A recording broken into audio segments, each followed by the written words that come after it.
Right then, we are here, Fozzy back in the UK, Chris Jericho, Chris Godsize, Special K, from 4Q Radio and mainly Suplex Media. I remember this 4Q Radio. That very was well done. Yeah. Very well done. But now we've joined forces with Suplex Media, with the Afro Wonder himself. To, Excellent, man. Right on, bring it all together, visual and audio. Which you don't see because he's behind the cameras. He has a very nice white afro, white guy afro. So you can't see that right now. Palest man in the world, that man. Very nice. We'll start off. Great to have you back in the UK. We sorted the weather out for you, obviously, as you can see. Yeah. What you're used to, probably. Yeah. There's rumours around a fifth album, maybe, in the works. Yeah, absolutely. It's not just a rumour; it's true. I've already written all the lyrics for it, and now Rich is going to start working on the tunes. Do you get much time with Rich, with him doing Stuck Mojo as well, and you doing your? Well, actually, yeah, he hasn't really done Mojo in a while. It's been all FOZZY. I mean, we've been touring pretty much. Touring very steadily since last April when the record came out. So it's been about 18 months, and this is already our third tour to the UK. Yep. We've been to, Australia and all over Canada and France, Ireland, England, Scotland, Wales. This tour we're hitting Germany, which we haven't been for a while. Denmark, Holland, Belgium, Netherlands, Switzerland. So while we're on the countries, Japan. Is that a possibility?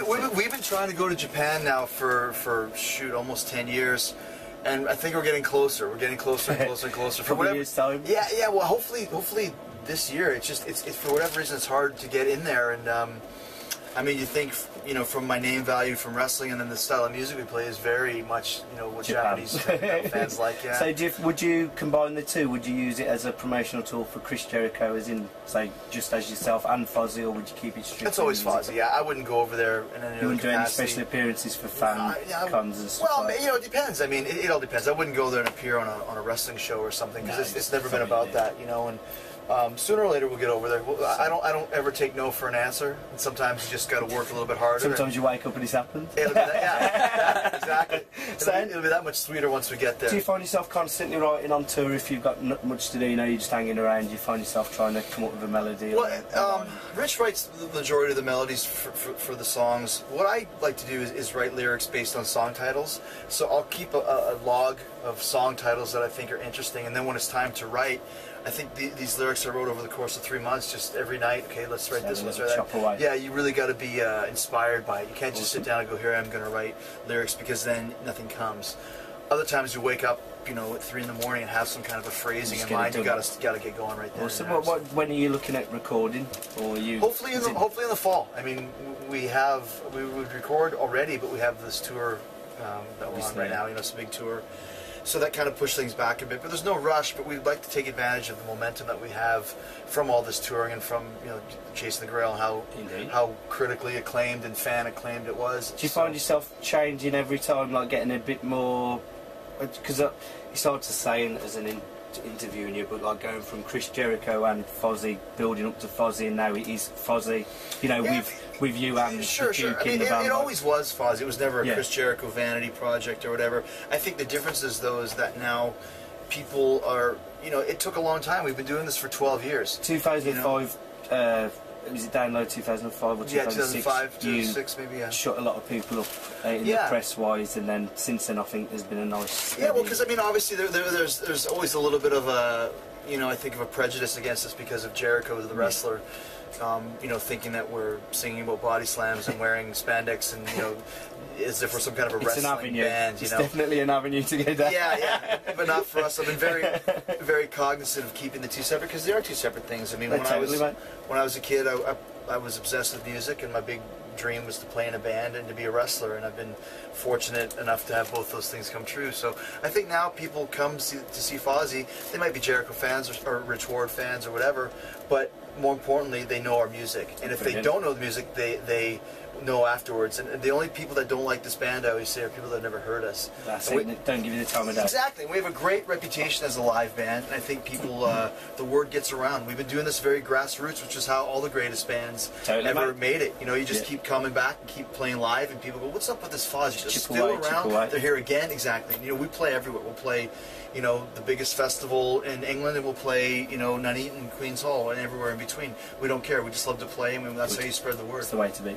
Yeah. Guest appearances on this album, you got any ideas? Because you're quite vocal about about James Durbin in American Idol. You know, he cracking voice, and obviously he played with Zach and Judas. Sure, so obviously you're next.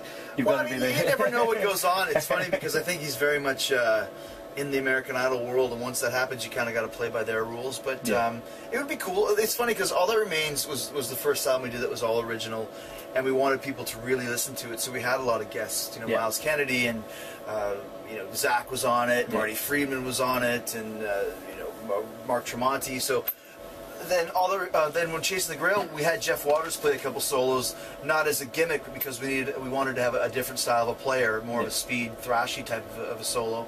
Jeff was great on that. I think on this album, I don't think we need any guests. If something comes up where it works, if it works, you know, cool. But we're not writing anything or looking to do any stunt casting, so to speak. We don't need to. Our band is the best lineup we've ever had. Awesome. The tightest lineup we've ever had, and we're very excited to record a new record with all the guys. Do you find yourself filtering out, say, the covers in the live set now, or do you keep some of those? Yeah, well, I mean, it's funny because we do it the way that Metallica or Van Halen does it, where, I mean, there's a couple covers that are pretty much our songs at this point. Yeah. You know, when we do Eat the Rich, it's not like, oh, Eat the Rich, that's Crocus. It's people, I think, equate that more with us now at this point. And the set that we're doing tonight is a brand new set, and it's finally the way that I want it. I think Rich feels the same, is that there's one cover in the set, which is pretty much ours, and we put together a pretty cool medley that we did at the Golden Gods Awards in LA this year of covers. Some that we've done in the past, some that we haven't done. And that's it. I mean, the rest is all of our own song. We play over half the new record, and it's a crushing set. I'm really excited about it. We're looking forward to hearing it, mate.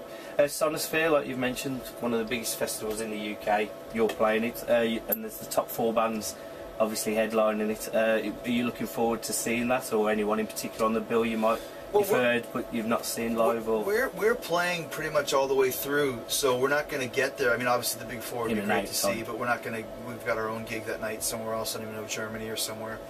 And the cool thing is we're opening for Anthrax for a string of shows on this tour throughout like Denmark and Switzerland and Germany.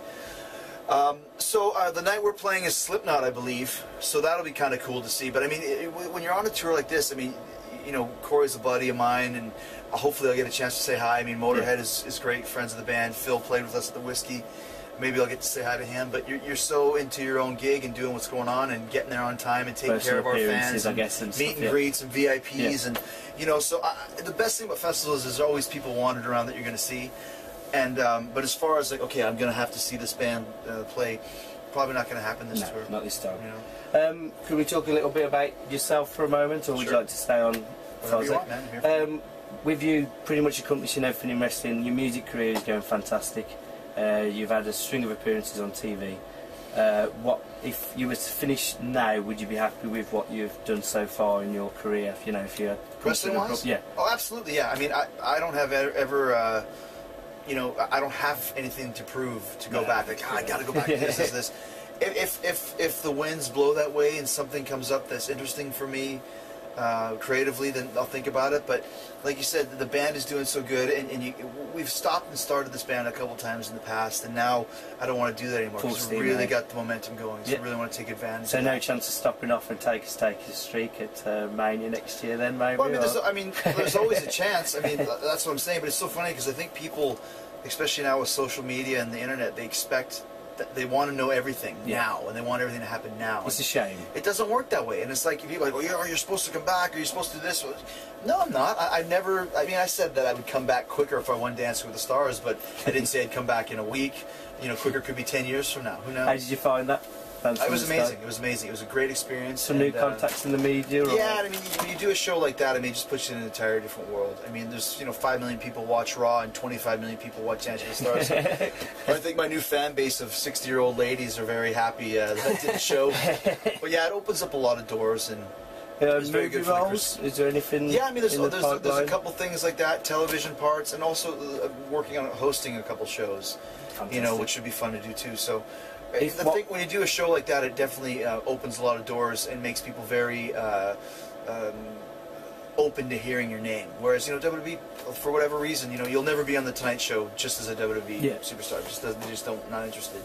Now, if something comes out and Chris Jericho's name comes up in the Tonight Show, hopefully I can go back because I did it once. So fantastic. That's kind of how it goes. And what sort of movie role would be your ideal, say, to? I don't know. I like playing things that are a little bit different. You know, you know, action hero stuff is fun, but I'd like to play, you know, more of a Heath Ledger Joker type thing or whatever. I mean, to me, wrestling was always acting, and the whole last character that I played, the best in the world, Jericho, that was influenced by Nick Bockwinkel. Yeah.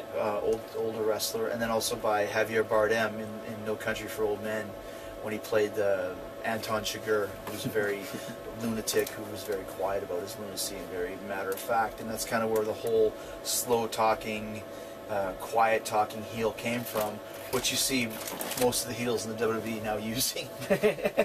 Yeah, well, you've always sort of set the standard and left when you found ready to, you know, like when you feel you've accomplished all your characters that lasted for that moment in time. As you've said already, if the wind blows, you'll end up there. As for now, you're still with FOZZY, you're rocking out all over the world with FOZZY. All I can say from us at Suplex Media is thanks very much for the short interview, mate, and I wish you all the best in the future. Thanks very much. Oh, that's it? You're done? Yeah, that's it, man. We just wanted it short and sweet, and all right, man. wish you all the best, man. My pleasure. Thank you very much. Thank you. Cheers, Thank you.